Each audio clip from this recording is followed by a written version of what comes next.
नमो नमः छात्राः सर्वेभ्यो नमो नमः। अद्य वयं छन्दः परिचय इति विषये पठामः। छन्दसां परिचयः।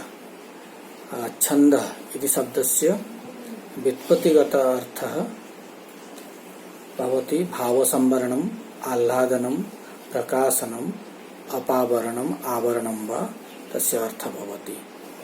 छादनात् छन्दः, छदिर् आवरणे, छदिर् संवृत्तौ, आवरण संवरणम् अर्थे भवति। छन्दः छादयति ह्लादयति इति छन्दः तदपि भवति आनन्ददायकः। अमरकोशे छन्दशब्दस्य अर्थद्वयं प्रतिपादितमस्ति, पद्यम् अभिलाषश्च। मेदिनीकोशे अनुष्टुवादी छन्दः, वेदः, स्वैराचार अभिलाषश्च इति अर्थः प्रतिपादितः। छन्दशब्दस्य रूढ अर्थः अनुष्टुवादी पद्यं वर्तते, वेदः वर्तते, अभिप्रायोऽपि वर्तते, अभिलाषः अपि वर्तते, वृत्तं चेति कथ्यते। अतः छन्द नाम वृत्तमत्र वयं पठामः। तत् वृत्तरत्नाकरः इति नाम अस्ति। तद् वृत्तम् आधारीकृत्य छन्दांसि आधारीकृत्य तत्र वर्णनं क्रियते।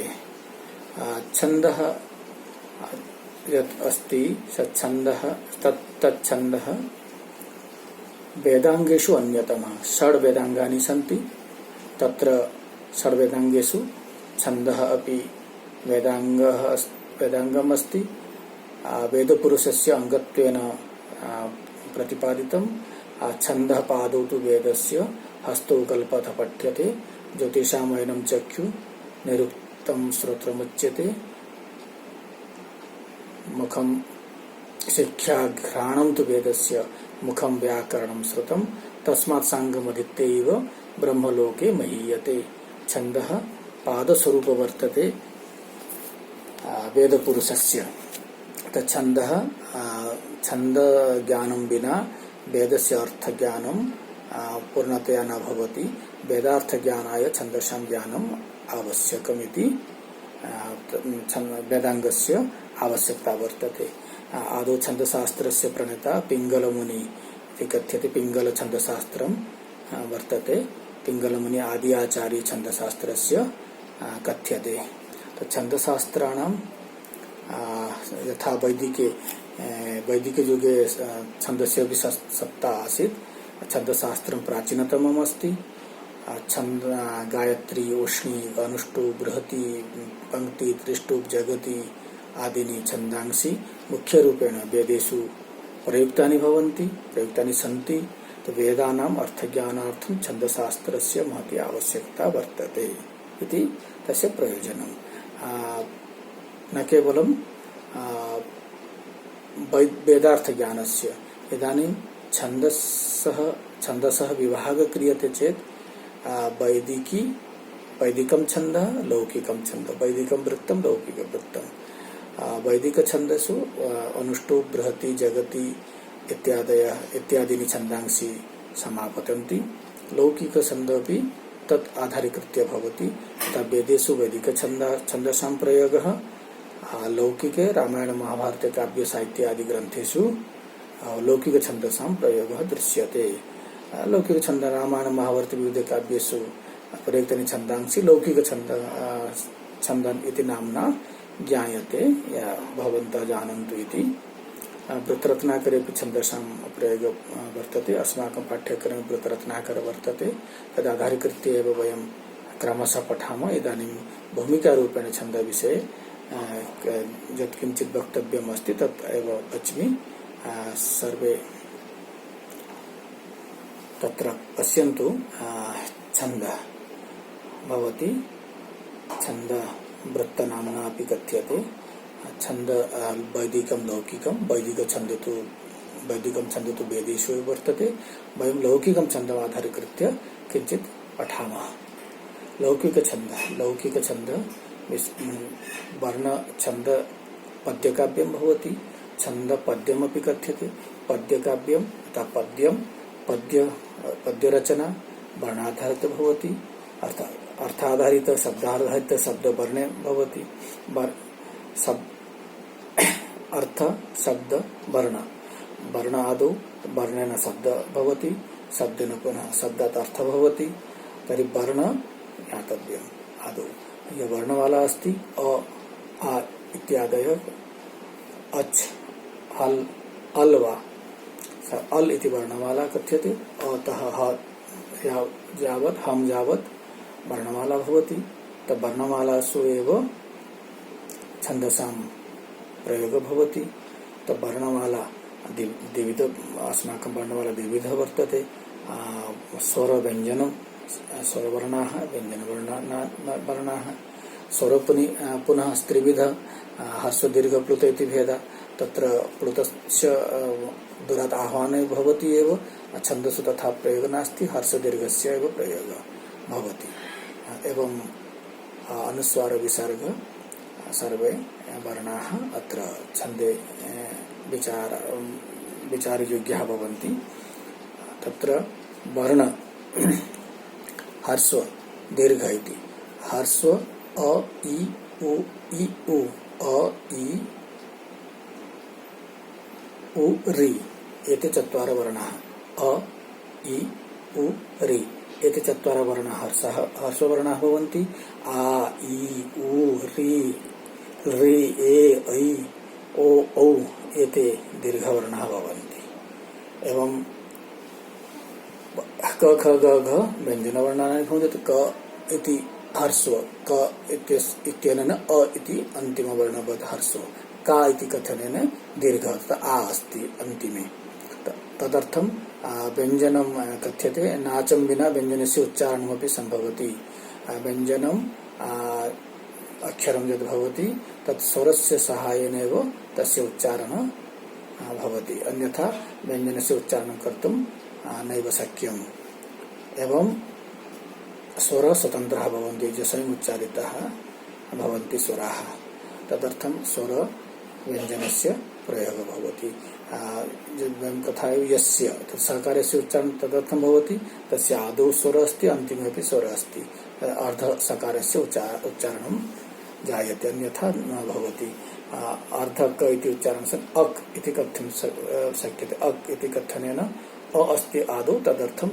अक् इति क अर्धक अर्धं व्यञ्जनस्य उच्चारणं भवति वयं जानीमः एते स्वराः एते व्यञ्जनवर्णाः भवन्ति परन्तु एकमात्र भवेद् ह्रस्व द्विमात्र दीर्घ उच्यते त्रिमात्रस्तु प्लुतोज्ञेय व्यञ्जनं च अर्धमात्रिकम् एतदपि ज्ञातव्यं ये हर्षवर्णाः ते एकमात्राः मात्रिकाः भवन्ति तस्य एकमात्रा भवति व्यञ्जनवर्णस्य दीर्घस्य द्विमात्रा भवति व्यञ्जनस्य अर्धमात्रिका भवति प्लुतस्य त्रिमात्रा प्लुतस्य तत्र चर्चा छन्दशास्त्रेषु न भवति सामान्यतया ये हर्षवर्णाः ते एकमात्रिकाः भवन्ति ये दीर्घवर्णाः द्विमात्रिकाः भवन्ति व्यञ्जनम् अर्धमात्रिकं भवति परन्तु अत्र छन्दः वर्तते तत्र हर्षदीर्घ इति विचारः तत्रापि भवति मात्रागणनापि भवति वयं जानीमः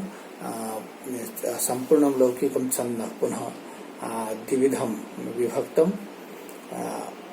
मात्रावृत्तं वर्णवृत्तम् इति द्विविधः मात्रावृत्तं वर्णवृत्तं मात्रावृत्तम् आर्यादि वृत्तं वर्तते मात्रावृत्तं मात्राधारेण तस्य रचना भवति तस्य वृत्तस्य रचना भवति पुनः वर्णवृत्तं वर्णमाधारीकृत्य अक्षरमाधारीकृत्य छन्दांसि रच्यन्ते अतः काव्यानि पद्यानि लिख्यन्ते वर्णवृत्तेषु अक्षरादीनां गणना तत्र गणगणना गणव्यवस्था वर्तते मात्रावृत्तेषु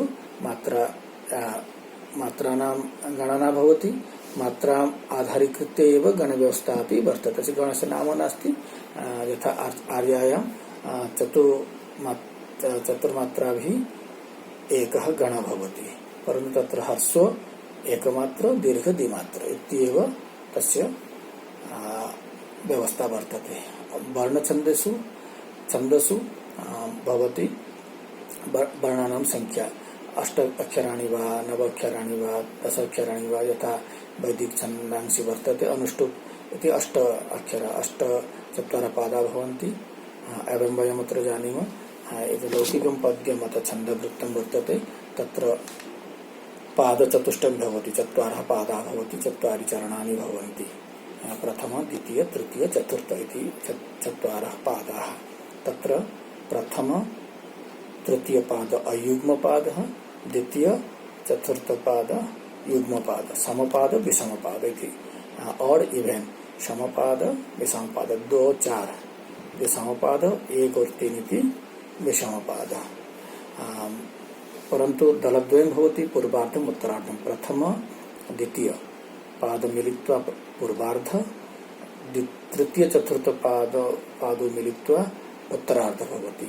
दलद्वयं भवति छन्दस्य उत्तरार्ध पूर्वार्ध, पूर्वदलम् उत्तरदलम्। तत्र चत्वारः पादाः भवन्ति, प्रथम द्वितीय तृतीय चतुर्थ, दलद्वयं भवति।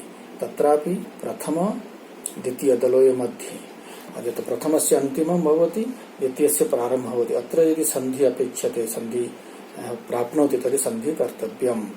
पुनः अत्र एक विरामः भवति पूर्वार्धे, पुनः तृतीयपादस्य आरम्भः, इतः चतुर्थपादस्य आरम्भः। तत्रापि सन्धि अनिवार्य भवति, सन्धि दृश्यते, सन्धि करणीय एव। पुनः अन्तिमे पूर्णविरामद्वयं वर्तते, उत्तरार्धपूर्णमिति जातम्। तो पूर्वार्ध उत्तरार्ध इति कल्पना वर्तते। प्रथम द्वितीय पादयोः मध्ये सन्धि, तृतीय चतुर्थ पादयोः मध्ये सन्धि। वयं पश्यामः पङ्क्तिद्वयं भवति, तथा न तत्र चत्वारि पादाः सन्ति, चत्वारः पादाः सन्ति, चत्वारि चरणानि सन्ति। लघुचन्द्वृत्तानि दलद्वयेन पङ्क्तिद्वयेन लिख्यते, बृहत् वृत्तानि पङ्क्तिचतुष्टयेन लिख्यते। यत्र पाद चत्वारः भवन्ति, चरणानि चत्वारि, तत्र तु चत्वारः पादाः साक्षात् लिख्यन्ते। यत्र पादद्वयमेवं भवति तत्रापि चत्वारः पादाः भवन्ति, परन्तु मध्ये सन्धि अस्ति। लघु अनुष्टुवादि छन्दांसि वृत्तानि पादद्वयेन पङ्क्तिद्वयेन लिख्यते। तत्र पङ्क्तिद्वयम् इत्य तात्पर्ये चत्वारः पादाः तत्र भवन्ति, तत्र मध्ये मध्ये सन्धि अस्ति। अत्र अष्टाक्षराणि यत्र भवन्ति तत्र प्रथमपाद, पुनः अष्टाक्षराणि, पुनः अष्टाक्षराणि, पुनः अष्टाक्षराणि, एवं भवति अनुष्टुप् छन्दसः लेखनशैली।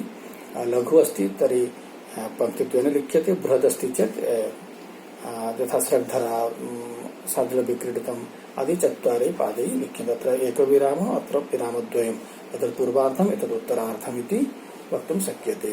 एवं भवति। तत्र किं जातं, सन्धि श्लोके नित्या भवति, सन्धि भवति चेत् करणीयम् एव। एवं पुनः छन्दसां विषये मात्रावृत्तं वर्णवृत्तम् इति। तो वर्णवृत्तविषये एव अधिकतया पाठ्यक्रमे अस्ति।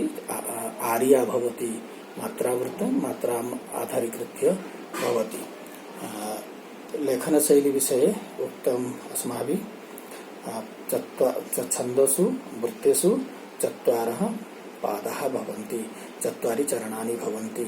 चत्वारि चरणेषु प्रथम द्वितीयोः मध्ये सन्धि, तृतीय चतुर्थयोः मध्ये सन्धि अनिवार्या भवति चेत्। यथा यदा यदा हि धर्मस्य ग्लानिर्भवति भारत अभ्युत्थानमधर्मस्य तदात्मानं सृजाम्यहम्। अभ्युत्थानाय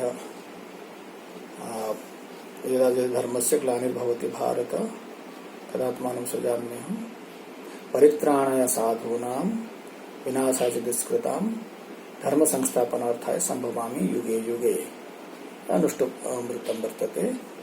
तत्रापि ग्लानिर्भवति, सन्धि यत्र भवति तत्र अनिवार्य एव। अन्यथा तत्र यं ब्रह्मा वणिन्द्र रुद्रमृतस्तुम्नन्ति देवैः स्तवैर् वेदैः, तस्तवैः वेदैः, तत्र स्तवैर् वेदैः विसर्गकारः जातः। तदर्थं तत्र करणीयमेव। अन्यथा वेदैर् एवं न, वेदैर् तत्र स्तवैर् वेदैः एवं वक्तव्यं। सन्धि भवति, तत्र हाइफेन दत्वा तत्र अत्र भवति एवं ज्ञातव्यम्। इदानीं छन्दसः सामान्य परिचयः जातः। अतः परं वयं मात्रामाधारीकृत्य यः छन्दस्य गणविचारः वर्तते, गणविचारम् अपि पठामः गणाधारेण छन्दांसि भवति। धन्यवाद।